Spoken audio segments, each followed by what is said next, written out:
Қала басшысы Нұрбол Нұрсағатов тұрғын үй коммуналдық шаруашылық бөлімінің басшысымен және мердігер ұйымдардың өкілдерімен бірге Павловка кентіне барып, онда жүргізіліп жатқан су құбыры мен электр желілерін тарту жұмыстарының барысымен танысты. Бұл кентте 435 абонементке су құбырын тарту жоспарланған. Қазіргі уақытта мердігер компания Geoline жауапкершілігі шектеулі серіктестік құрылыс жұмыстарын қарқынды жүргізіп жатыр. Бүгінгі күні су құбыры 180 абонементке тартылған. 55-тен астам құдық орнатылған. Ал трассаның жалпы ұзындығы шамамен 5 шақырымды құрайды. Абай облысында 2024 жылғы 1 тамыз 30 қыркүйек аралығында аз қамтылған және көп балалы отбасылар қатарындағы оқушыларға, жетім балалар мен ата-анасының қамқорлығынсыз қалған балаларға оқу жылының басталуына дайындық кезеңінде көмек көрсету және әлеуметтік себептер бойынша мектепке келмеуінің алдын алу мақсатында мектепке жол республикалық акциясы өткізілмек. Бұл туралы Абай облысы білім басқармасының тұлғаның рухани адамгершілікті дамыту, тәрбие жұмысы мен қосымша білім беру бөлімінің бас маманы Гүлнұр Құрмашева баяндады. Мектепке жол қайырымдылық акциясын ұйымдастыру және өткізу бойынша облыс көлемінде ведомствоаралық комиссия құрылды. Комиссияның міндеті бүгінгі күні мектеп жәрмеңкелерін ұйымдастыруға, қайырымдылық акцияларын ұйымдастыруға қатысып, мектеп тауарларының бағасына мониторинг жүргізу болып табылады. Оның айтуынша, облыста жаңа оқу жылына әлеуметтік осал топтағы отбасыларға тәрбиеленіп жатқан 22.641 оқушыны мектеп формасымен және оқу құралдарымен қамтамасыз ету үшін жалпы білім беру қорынан 995,840 миллион теңге қарастырылған. Қаражат әр ата-ананың есеп шотына бір балаға 43.407 теңгеден аударылуда. Қарағайлы шағын ауданында арена спорт кешенінде қазыналық қарияларға қызмет көрсететін белсенді ұзақ өмір сүру орталығының тағы бір бөлімшесі ашылды. Белсенді өмір сүру орталығында қызмет алушылар емдік дене шынықтыру сабақтарын, медициналық қызметтер, еңбек терапиясы, тілдік курстардан өтіп, сондай-ақ би, домбыра үйірмесіне, психологиялық тренингтерге қатыса алады. Сонымен қатар серуендеуге шығып, үстел ойындарын ойнай алады. Бұл бөлімше аптасына 100-ден астам зейнеткерлік жастағы адамдарға қызмет көрсете алады.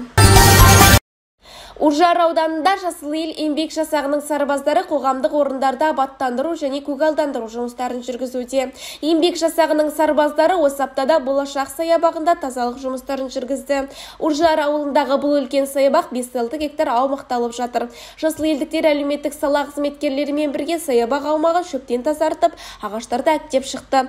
Бүгін біз ауылымыздағы көрнекті жерлердің бірі Болашақ саябағын тазартуға атсалысып жатырмыз, дейді Жасыл ел еңбек жасағының кураторы Серік Сәрсенбаев. Оның айтуынша, Жасыл ел сарбаздары көшелерді қоқыстан тазартып, Алакөл жағалауында сенбіліктер өткізуде. Сенбілік барысында саябақтағы гүлдер суарылып, арам шөптер тазартылды. Жол жиектері әктеліп, 100-ден астам шырша мен басқа да ағаштар әктелді. Абай аудандық мәдениет үйінде Абай ауданының ішкі саясат, мәдениет және тілдерді дамыту бөлімінің қолдауымен жастар ресурстық орталығының ұйымдастыруымен аудандық аяулы жас келін 2024 байқауы өтті. Жастар арасында отбасылық құндылықтарды, салт-дәстүрді насихаттау, қазақ келіндерінің бейнесін дәріптеу мақсатында өткен байқауға ауданның әр ауылдық округінен келген келіндер қатысты. Келіндер ұлттық тағамдар әзірлеп, ұмытылып бара жатқан ас түрлерін ұсынды. Зияткерлік бөлімде қазақ халқының салт-дәстүрлері, әдет-ғұрыптары төңірегіндегі сұрақтарға жауап берді. Ал шығармашылық сайыста бірі ән айтса, бірі би биледі. Енді бірі мәнерлеп өлең оқыды. Әділ қазылар алқасы жас келіндердің ақылы мен парасаты сынға түскен байқаудың жеңімпаздарын анықтады. Бас жүлдені Кеңгірбай би ауылының келіні Ақберен Мақсатқызы жеңіп алды. Бірінші орынды Қарауыл ауылының келіні Ботагөз Абзалқызы, екінші орынды Қасқабұлақ ауылы келіндерінің намысын қорғаған Құндыз Смағұл мен Көкбай ауылының атынан сынға түскен Әйгерім Мақсұт иеленді. Шаған кентінде ауқымды инвестициялық жоба басталады. Жоба аясында селекциялық гибридтік орталық пен ет өндіру кешенінің құрамына кіретін жем зауытын салу жоспарлануда.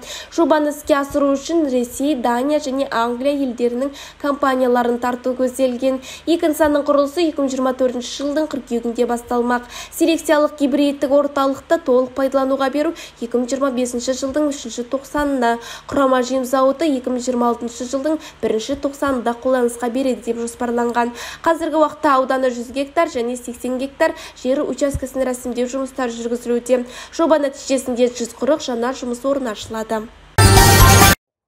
Абай облысының тұрғындары жанармай таппай сенделіп жүргендерін айтуда. Өңірде жанармай тапшылығы бір апта бұрын басталған екен. Мәселен, Ақсуат ауданына қыдырып барғандар қайтарда бензин таппай отырмыз деп шағымданған. 4 жанармай бекетінде бензин жоқ деп жазу ілулі тұр. Амалық таусылған жұрт АИ 92 жанармайын Семейден немесе Көкпекті ауданынан алдыруға мәжбүр. Сондай-ақ Үржар, Мақаншы аудандарында да жанармай тапшылығы байқалуда. Қаз-қатар тізілген көлік иелері бензиніміз таусылып, көлікте түнеуге мәжбүр болдық деп отыр. Демалуға барғандар да қайта алмай қиналуда. Мәселені әкімдік назарға қашан алады? Ірі жанармай желілері ауданда неге салынбайды? Семейден шығып Абай ауданына бет түзеген жолаушы әйгілі Күшікбай бұлағына аялдамай сапарын ары жалғастырмайды. Жалпы бұл жазылмаған заң. Абай ауданына бет бұрған жерден қарсы алатын осы мекен қазір жаңадан құрылған Жаңа Семей ауданының құрамында. Енді Абай облысы Абай ауданында туристік сапармен барған қонақтар алғаш көргенде не ойлайды екен? Дәмханасының аты Алталаш, жазуының жартысы жоқ. Кісі күтіп алатын адам да жоқ. Әжетханасына кіруге жүрек дауаламайды. Дәтке қуат етері бұлағы ғана. Шүберек байланған ағаштар да көңілге көлеңке түсіреді. Абай облысының Абай ауданы жақсыны көрмекке демекші өңірде жолы түскен адамның асығатын мекені. Алайда Ұлы Ақын атындағы ауданның орталығы Қарауылда көңіл құлаздар көріністер баршылық деп бірқатар журналистер сынаған еді. Осы мәселеге Абай ауданының әкімі Мейіржан Серікбосынұлы аудан орталығы Қарауыл ауылында тәуелсіздік саябағы заманауи талапқа сай қайта жаңғыртылып, арбат салынатынын айтты. Конкурс нәтижесінде тәуелсіздік алаңын қайта жөндеу жұмыстарын жүргізуге Качество строй ремонт жауапкершілігі шектеулі серіктестік мердігер болып анықталды. Техникалық қадағалау қызметіне 22 шілдеде келісімшартқа отырды.